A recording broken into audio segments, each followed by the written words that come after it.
These are two very experienced players in the space of Blaston, so you're going to be seeing really crazy dodging in particular from both of these players. It always amazes me how well they're able to avoid these bullets because they understand the patterns so well. Each gun has a certain way that the bullets move, and depending on how you manipulate them, it all is. Oh dang! Oh, we're going right into the action for round number one.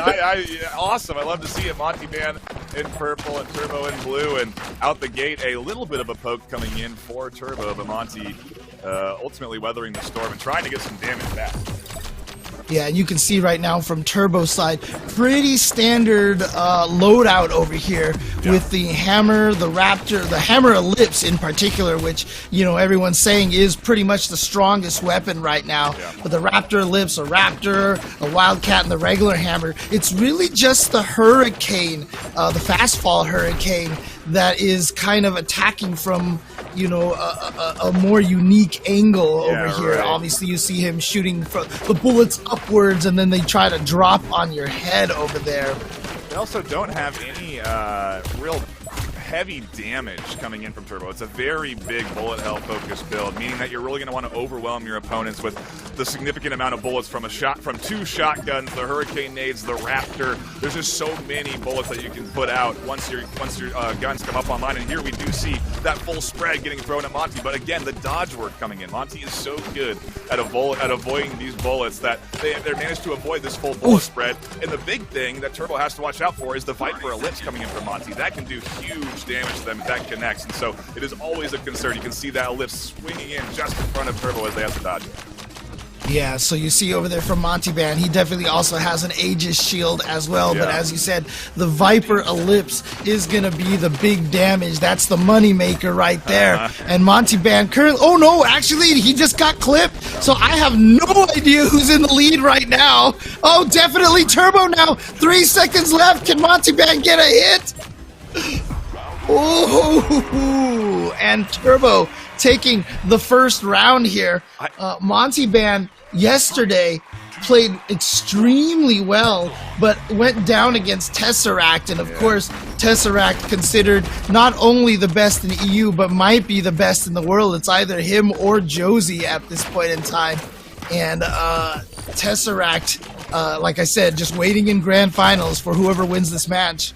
Yep, and good start for Monty this time. They managed to connect early with Turb0 in those first 20 seconds, and I do want to see more of that Aegis shield coming into play. I feel like I haven't seen Monty really getting too much blocking coming in with that Aegis shield. You know, you can really use that to nullify the hurricanes coming in. You can open up a little bit more of your play space to dodge with, which is really what Monty needs because it is just a ton of bullets coming at them. The Wildcat there even connecting for a little bit to chip down on the Monty, but still not enough. Turb0 is still lower in HP here, and oh, where's a big fight for ellipse connecting? Oh man, yeah, taking a huge chunk of damage here. And like you said, it's very interesting because Turb0 really going with the bullet hell method here, not going to be expecting to do any. I mean, a lot of times you see on these builds, they also have Lumas, but no Luma at all for Turb0, so he really is counting on, you know, the Hurricanes do decent damage, do good damage if they do hit. Although the fast fall ones, if I'm not mistaken, they actually do extra damage, the fast fall, because they don't... slow fall hurricanes on. Oh yeah, okay. Instead, I don't think they have the fast fall ones. I saw the attachment. I was thinking the same thing, but it is a slow fall considering how slowly they're dropping. It's really just almost a thing that's going to be lingering in Monty's mind the whole time they're trying to battle up against Turb0. They're just kind of floating there as they come down. So Monty has to always keep those in his mind as they're dodging. As we get down to the last 15 seconds, Monty does have a lead, but any little bit of chip damage Turb0 can do might get them back into this. Monty, yeah, look at this. Oh my God, it's down to the wire here. Down to the wire here. Yeah, you can see Turb0 has less health. He's in the red. Montybann is doing just fine right here. He just needs the last one more second, and there you go. Montybann taking round number 2. So they are tied 1-1 here, and we are playing a 3 out of 5 match here for this first set. Love to see it. We're getting down into a round 3 for game number 1. And yeah, this is, oh wow, the gate again, another big opener. The Viper ellipse connecting. That's a good way to start your rounds. There's actually not a better way that Monty can open up the first 15 seconds than that, but maybe a little more chip damage would be nice. And now you see they're setting out those hurricanes over there. Got Montybann's got to keep it. Oh, did he just get caught by another Viper shot? He just took a good chunk of damage right there. Montybann, again, of course, is only going to take, you know, small hits here and there. But they do add up pretty quickly. Yeah, and here comes the full play from Turbo. They're zoned out to the back of the play space as those slow fall hurricanes come in, and not a lot's connecting on a Monty. As those slow falls come through, Monty then steps forward off of them as they've dropped to the floor and opens up a lot of play space for them to dodge the rest of that bullet hell coming in. And really, again, it's just good awareness from Monty. They're just so aware of when these things are going to be coming. They know when the guns are going to come off of cooldown, when they're going to have to dodge the hammer nades. There's so much nuance at this level in this game that these players are trying to process, and another good chunk damage down on the Turbo. And you also saw right there, Montybann, yeah, getting a chance to set up the hammer ellipse patterns that he wants to go for. So you see Turbo right now not being able to set up any counter pressure, because obviously it takes a little bit to set those hammer ellipse shots up. But look at this, Turbo now does have the life lead. Just by a sliver, and Monty gets chunked down a little bit more. 25 seconds left, they're almost dead. Maybe a bullet or two here from the Wildcat. No, they dodge it all. And the slow fall hurricanes that were right in front of them. That was a nice little sequence, but they have just a sliver of health left to try and chunk down. He needs Turbo that Viper. Yeah. No! Monty, oh, not gonna get it. And there you go, Turbo gets the killing blow here, and Turbo's gonna go up 1-0 over Montybann. That is a good start to things, and I wonder what Turbo is going to be processing from this, because Monty definitely played well with that Viper ellipse, and I gotta wonder if Turbo is going to consider bringing something a little bit more with a heavier kick. Maybe, to your point, change from the slow fall to the fast fall hurricane, because maybe a little bit quicker drop on that, a little bit more damage from those fast fall hurricanes would net them what they need. Yeah, but Montybann right now, I mean, as you mentioned, he has the Aegis Shield. Now, we didn't get to see a lot of uses from that, or at least I didn't pick out anything in particular in that situation. I wonder if he was going to want to try to add more damage, maybe try to go for a double Viper loadout, or if he's just going to try to stick with exactly what he has. But we did go back to the lobby, so there is a potential change out here. So going to be really curious to see what it is that they're going to go with here. Yeah, and you're right, that Aegis Shield really didn't get a lot of play. And maybe it's because they brought it expecting something else from Turbo on the loadout. You know, you don't know what your opponent's loadout's going to be until you load into that lobby and you get to see what they have around them. You don't know what you're going up against, and so there's a lot of guesswork. And even now, as we go into this different lobby, I mean, it is mind games that these players are processing. You know, what is this guy going to swap? If they swap anything, sometimes they just swap. They don't even change loadouts. It is literally just mind games to try and offset your opponent. But yeah, this is so far a great start to the 3 matches we have for the EU championship here today. We have this tiebreaker here that will decide who goes up against Sloweed. Again, we talked about that a little earlier, but I did see Sloweed in chat, and he says, I don't know who I want to lose more. I'm scared of both. I mean, hey, after that first round, they both were looking pretty good. It came down to a round 3 after all.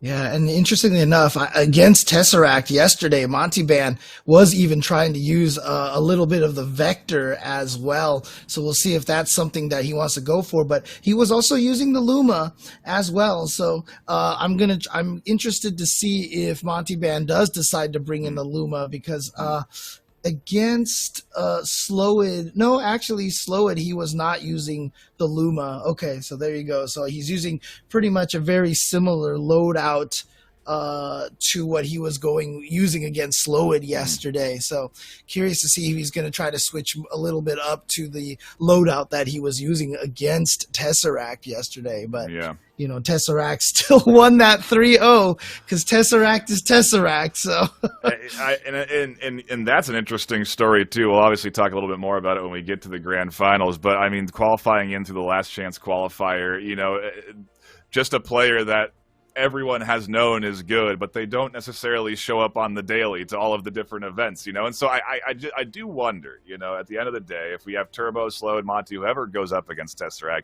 if they will be able to, I know they'll be able to give Tesseract a good challenge for sure, but we gotta focus on the game in front of us, James. We are going right into the action here, and Monty again opens up with a big hitter. But look at all the loadout swaps we have that have come through. Monty's not even carrying a Viper anymore. They've got a Hammer Nade instead. Yeah, you're right. Gonna go try to basically counter Turbo with the similar kind of strategy here. Basically chip damage here, and it's working great for him right now. As you can see there, Turbo already down half life. Yeah, a very good opening for them, and we're only into the first 40 seconds of round one.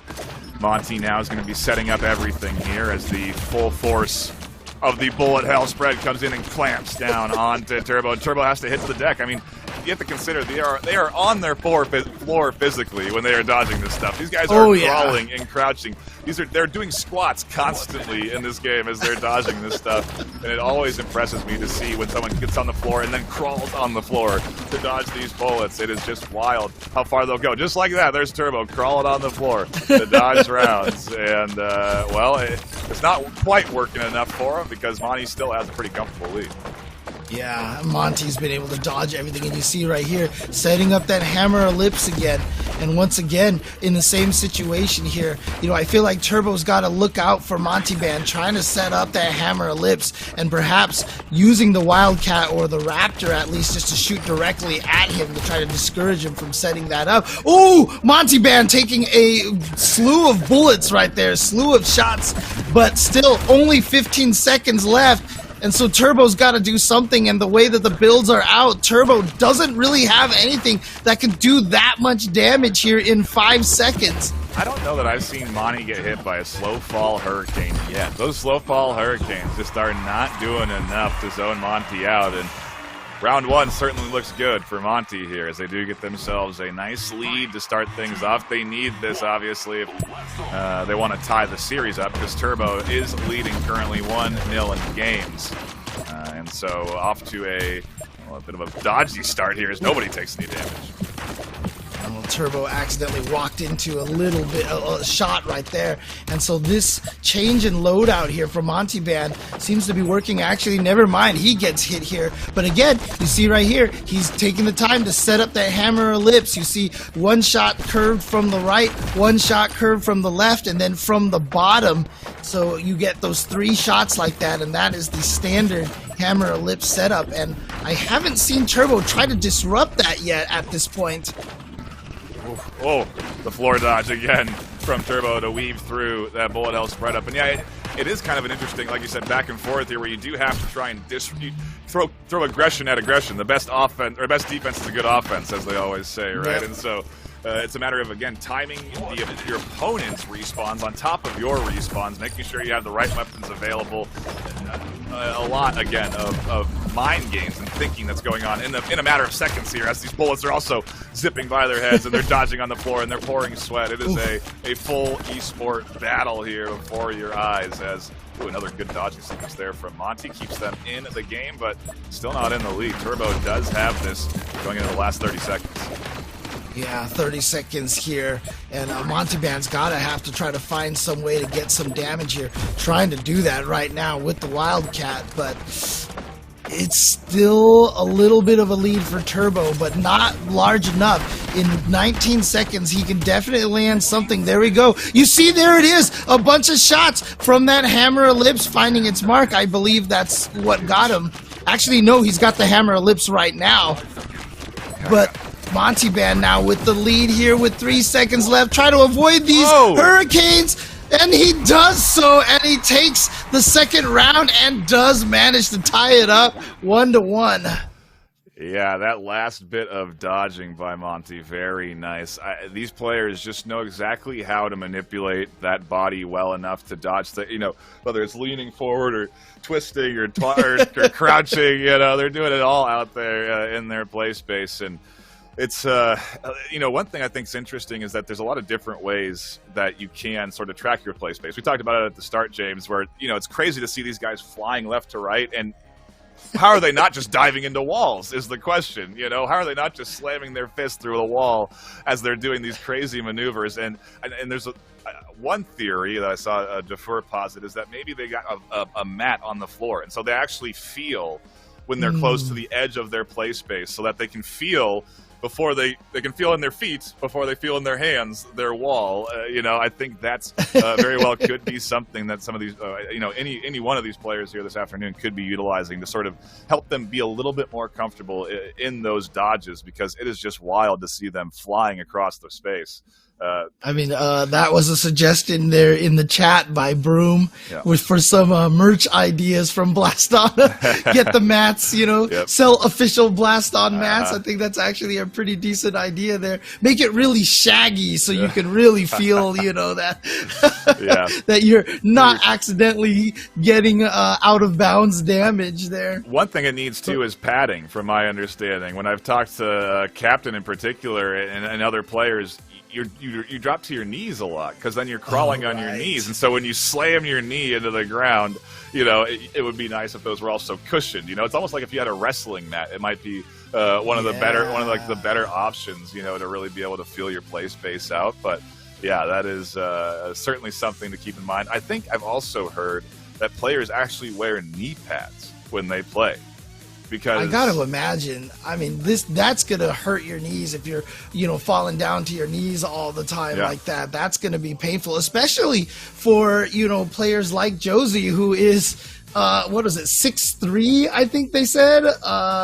You know, that's a lot of, that's a higher distance of falling there. Yeah, right. Of course, I'm 6'4" as well, so us taller folk have it rough when it comes to having to dive to the ground to avoid bullets. But you do see the taller players actually have like a different dodging strategy. They don't actually hit to that ground, and they almost seem to rely more on their knowledge of the patterns to know that they can put their body into certain positions based off of their height and how these bullet spreads normally come at them. It's an intricate knowledge that you're looking at when you're seeing these players dodge this stuff. And it's always important to remind yourself that these, again, are the best players in the, I mean, at least in the EU that are duking it out here this afternoon in the game, you know. And so there's just the most understanding possible lies in these players' heads.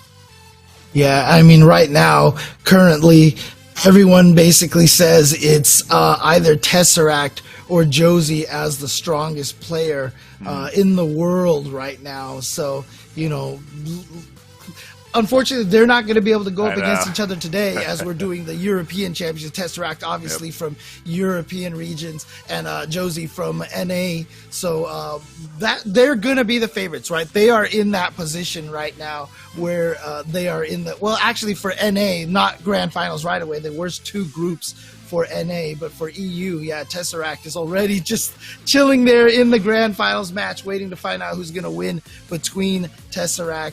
I mean, between Turbo and Montybann right now. Yeah, Turbo, Montybann, the winner there, like you said, goes to Tesseract. And yeah, I got to wonder, because Tesseract is not going to, I mean, I wonder how much time, what they're going to be doing for their warm-up, you know, because again, we're talking about how physical this game is. You know, you do want to be loose, and there may be a slight advantage, whoever comes, you know, whoever's coming in to go up against Tesseract, in that they have had a warm-up game to at least sort of get the blood flowing, you know. And so it'll be interesting to see how that does impact that game. But yeah, Tesseract is definitely a Mount Everest to be climbing here this afternoon, and I know the players, I think they got their oxygen packs on and they're ready for the climb. So we'll have to see. We'll have to see who can manage it. But yeah, we're not quite there yet. We still have to figure out who is coming out on top with Turbo and Monty, and we are still waiting for that loadout swap, which has me wondering what that could be. Again, we didn't see any Vipers that last round, and Monty took it quickly with 2. You know, and so I wonder, because Monty shifted to a bullet hell spread, if we're going to see a shield coming in from Turbo. And no, we don't see any shield. We do see a Viper Ellipse from Turbo, though, and nothing seems to have changed on Monty's end. They were pretty pleased with how they played out that last game. It's interesting. Basically, they've almost kind of flip-flop loadouts here, because Montybann started with the earlier.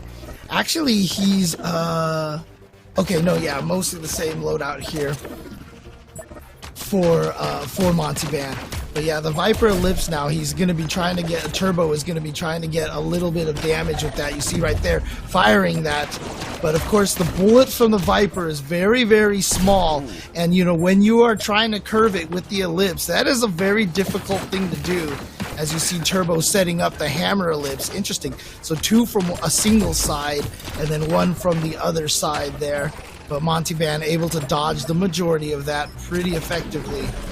Yep, they are a skilled dodger, and they continue to chip down onto Monty as they force them and zone them into the bottom corner of their space. They then hit them with the Raptor Ellipse shots that come flying into the bottom corner. Really nice sequence there from Monty. And oh, huge chunk! The Wildcat absolutely blasting down Monty in combination with that pinch coming through. Maybe even a Viper shot connected there, because that was a huge chunk of damage, but Monty's still in the lead as again they zone Turbo into the corner and chunk him down with more shots. Those Raptor Ellipse shots do huge damage. Yeah, and here we go. You can see him trying to fight from the ground, but he's actually taking a ton of damage. Wow, Turbo just locked him down there. As soon as he saw Montybann go down to the floor, he went after him with everything that he had, and he got him with the Viper shot there, and just like that. Again, we said it yesterday, we'll say it again today, you are never out of a round as long as you have that Viper in hand.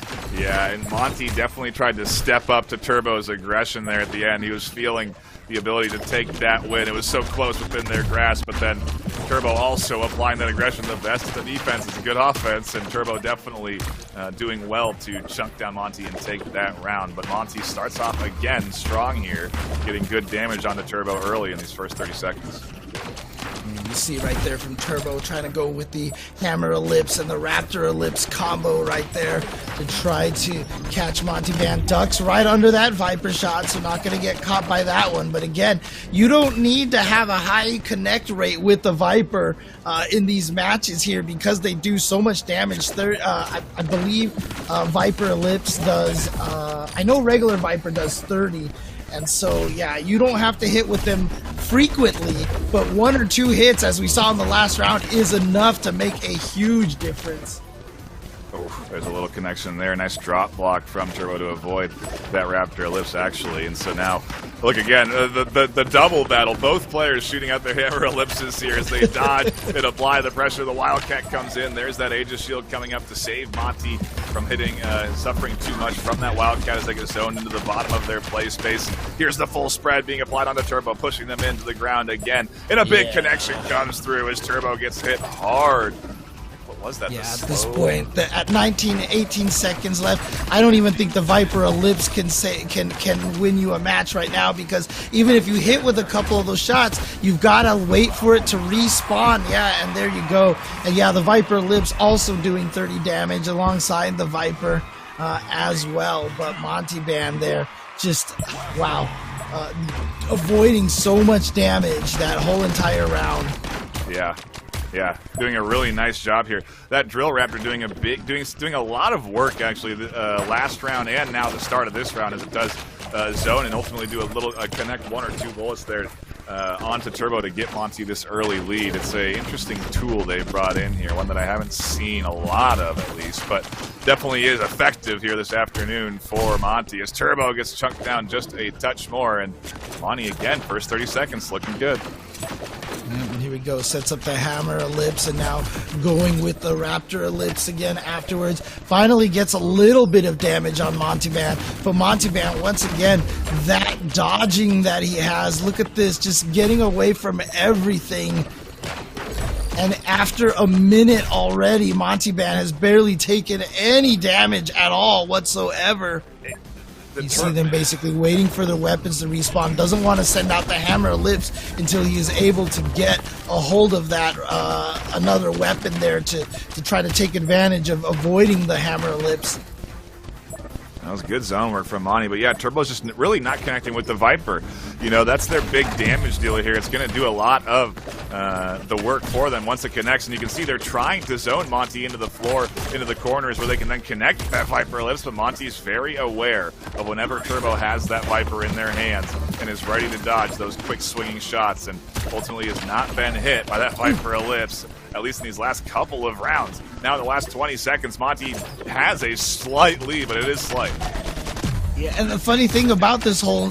Oh, Turbo's still getting hit. I mean, Turbo, honestly, has been doing an immaculate job of dodging himself. You can see, still with half of his life at the end of the round over here. It's just that Montybann has been dodging even more effectively and has taken only barely a fifth of his life. And Montybann gonna go up 2-1. Ever since switching to this loadout of the Bullet Hell, it has been working out so well for Montybann here because he has just been able to keep dodging everything and slowly set up all of his Bullet Hell, and it is working out for him.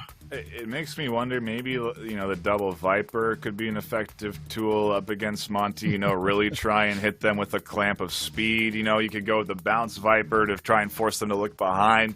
There's a couple of tools that aren't really being utilized quite here at this time by Turbo to go up against Monty, but it's also a matter of comfortability. You know, at this stage, when we're at this level, you know, these players do have also loadouts that have gotten them here, you know, loadouts that they've relied on to win.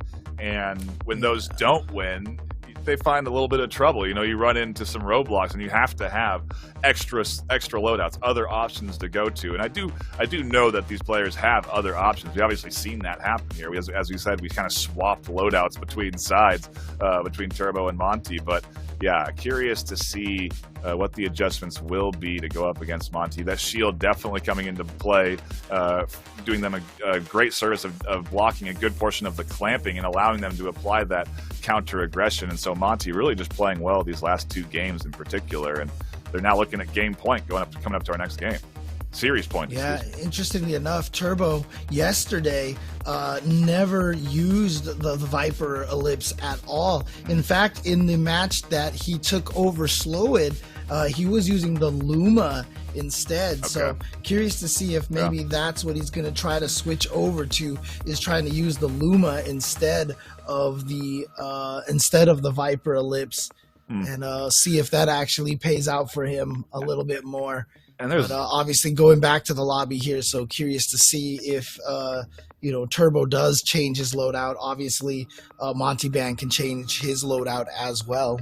Yeah, it'll be interesting to see. I mean, there's so many guns in the game of Blaston. You know, we're focusing on a couple of options that they could swap into their loadout if they wanted to. But I mean, we're not even considering the Lance, the Nova. You know, swapping into that Fastfall Hurricane, all the different attachments that could be put on to any one of these guns. And like you said, that Luma could be an element that comes in here. There's the Tundra that I've seen come out. You know, who knows what we get this afternoon on the loadout department? You know, and that's the beauty of every round start, is we just don't know really what the kits are going to be. Yeah, I mean, yesterday we even saw the Vandal come out from some of the players over there, but still, I would like to see. I mean, so here's the thing. Obviously, Montybann's dodging is really, really, really strong right now. And so, you know, you mentioned the Lances, for example. That might actually be a pretty decent strategy there. Now, Montybann can obviously still duck under a lot of the Lances and such, but maybe some Novas or something, basically to try to restrict Montybann's movement a little bit more. The small bullet spread doesn't seem to be working on Montybann because he has just been able to dodge everything so well. So maybe trying to take up larger chunks of the stage, maybe even going with a grenade or something, a Nova nade or something, to be able to try to control space and force Montybann into a more restricted movement. Anything to zone, right? Because if they can zone, then they can potentially connect with that Viper Ellipse a lot easier. If you can limit how much Monty can move, then you can be much more effective with that tool and connecting with that big damage to keep you in these rounds, because they're just kind of getting chunked down slowly throughout the course of, you know, really a minute and a half. and they're trying to do damage, but they're just not connecting. And so when you don't hit with that Viper Ellipse, you're not doing a lot of damage onto the side of your opponent, you know. And when you take that, it's kind of a key element. So to your point, the Luma could be a nice swap because maybe that's something they'll be more comfortable with, but. Yeah, it's all a matter of being patient and waiting to see. And I mean, maybe a bit of a water break for either one of these players too. All things considered, you know. Again, it is a very physical game, if not maybe one of the most physical VR esports out there. Yeah, exactly, and just requires so much practice and skill, especially with those ellipses. But we're going into the game here. Again, Montybann up 2-1, just needs to take this one. Turbo still on the blue side over here. And yes, there it is. He does bring in the Luma. And he's going to see if that makes a difference over here. But look at this. Just starting off right away, Turbo having trouble dodging the spread of the bullets from Montybann. And again, ever since Montybann has gone for this spread damage, more of the just bullet hell strategy here, it has been working out wonders for him. And Hammer Ellipse putting in so much work. I mean, we haven't talked about this at all, James. We got to consider the pressure these players are under. There's a lot on the line. The winner here goes to second place, and there's prize money to be won if you advance onward to those further divisions. If you get up into that first, second place match, if you lose, you're going down into the third place match up against Slowy, and you're getting less of a prize pool opportunity. And so, you know, there's the pressure of trying to execute well here. And Monty is a game away. They are 2 rounds away from taking and moving on to go up against Tesseract. That's got to be something that Turbo's thinking of right now, but maybe not, as Monty does get chipped down. Turbo finally finding some good damage to keep things even. Yep, and you see this time it's Montybann again setting up that Hammer Ellipse sequence. One from the left, one from the right, and you saw right there trying to dodge all of those Hammer Ellipses, and then Turbo getting caught. I'm not mistaken by the Raptor Ellipse from Montybann, and so now Montybann with a significant lead at 15 seconds left. That Luma has not been able to find its mark against Montybann, and yeah, with 10 seconds left at this point in time, Montybann, and you see their Turbo just waiting for things to spawn. Yeah, and he's already basically conceded that round. Hopefully not. So here we go. Montybann is at match point. Looking good. They've got momentum here. They are feeling things. I mean, they have been really dominating these rounds ever since that their first game win, and it has been hard for Turbo to get back into things. They need to connect with this bow, the Luma, for this to do big damage for them and get them into this. But, oh, again, an opening. First 30 seconds. Monty has the lead. This feels like a familiar story. Yeah, exactly. All the rounds have been generally going this way. And you can see Montybann continues with the standard strategy here, throwing out those Hammer Ellipses, then going with either the Wildcat or either Raptors to try to control the dodging and catch him. And like I said, one of the things that I feel like Turbo's not doing, you see right now, he's just getting the free opportunity to go with the Hammer Ellipse setup now. Again, that also could be Montybann just strategically not using the Hammer Ellipse until he notices that Turbo is waiting for all of his weapons to respawn. But here we go, here's the setup, and I feel like Turbo has got to shoot at him while he's setting up those Hammer Ellipses. Yeah, as you say that, they do, and it does do a bit of chunk damage on a Monty and ends up disrupting the Ellipse full setup here. They also connected with the Luma earlier, and so a little bit of damage has been done on the Monty. Enough to keep things interesting here, enough to keep Turbo in this one. As the Luma comes up again, can they connect? That Aegis Shield coming in, doing great work in deflecting some of those Luma shots. And as they step to the front of the podium, Monty does the same thing that Turbo was doing to them. They also shoot back to deny that Luma from really getting favorable connections. One more or two more Luma attempts are going to be coming through here with 15 seconds left for Turbo. And if they don't hit, Monty is going to take this game and the series. Yep, there it is. The Luma did not find its mark. Gonna take a while for that to respawn. Only 5 seconds left, and yeah, just Turbo. I think he just walked out of the out of bounds. I think he just basically conceded the match. said uncle, said Mate, and it is going to go to Montybann, and Montybann is going to be the one to go into the grand finals match up against Tesseract for the rematch from yesterday.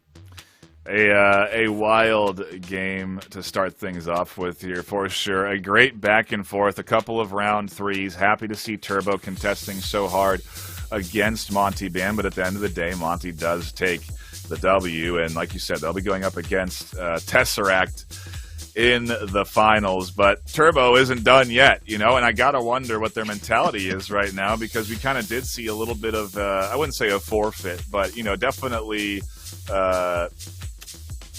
energy lost a little bit towards the end there, you know, and so they're going to have to refocus for their next matchup, because they're not going to have a ton of time. We're going to have a little bit of a break. We're going to be able to look at some replays, but, you know, they're not, there's going to be another best of 5 right after this against Slowy for them. And so I'm wondering what their mentality is going to be like going into that, and if they can refocus and get ready for that matchup. Otherwise, it's going to be another, a potentially quick series with Slowy, because I know Slowy is going to come in focus. Yeah. But however, the one thing that Turbo is going to be feeling comfortable with is he did defeat Slowid yesterday 3-1. So pretty solid victory there. But again, Slowid, like you said, coming in all ready to go. Yeah. Full energy. And speaking of full energy, we're going to throw this over to Captain Fabulous as well. And welcome, Fab. How are you doing today so far? I'm doing great. I just had a fantastic set of games in front of me. I hope you guys enjoyed them as much as I did. Oh, yeah. I mean, stellar back and forth this afternoon. It's what I expected of the EU region. With the best region. Cool things that we're going to get here is we're going to get a little bit of analysis here and replays from you, if I'm correct, right, Fab? Right. No, throughout the game we picked out some clips that we wanted to kind of focus on, things we thought were interesting, and I think we're going to see them now. So here it should be a nice setup, and then a lovely downward Viper at the back. So he pushes into the back of the podium and slams it down there. That was just a nice bit of pressure from Turbo. But here, what you wanted to focus on is Turbo shooting that nade out of the air, completely disrupting Monty's push. And again, just like Monty did to him in the first clip, Turbo pushing Monty to the floor and punishing him. And this is all the sort of things we really want to focus on in Blaston, because it kind of shows how much pressure can really impact the opponent. Yeah, and I mean, I'm curious what your thoughts were on the effectiveness of Turbo's Luma. We saw it come in there and dodged. Overall, that series was interesting, but there wasn't any real heavy hitters for Turbo throughout the entirety of the series. Well, that is just the nature of playing versus Monty. The one thing I actually did want to point out was in that last clip, although you might have missed it, during that dodge sequence from Turbo, he took 8 damage. And that's because he moved to the side and he walked into one of Monty's Raptor bullets. And that's that slow splitting Raptor. And that's something I just really wanted to highlight, because that was in pretty much all of Monty's builds. And because of the slow rate of speed on that, a lot of players, top players, and I saw this, Slowid was doing it yesterday, saw Turbo doing it much today, ended up walking into the bullets because they thought they're behind them, because they're still not used to that. I did think that, Turbo's Luma is fantastic, but Monty's dodging is supernatural. And I think that's just what we saw here today. We saw both players executing great pressure builds. I think Monty just really eked out the advantage. As you guys were saying, the sheer strength of his dodging.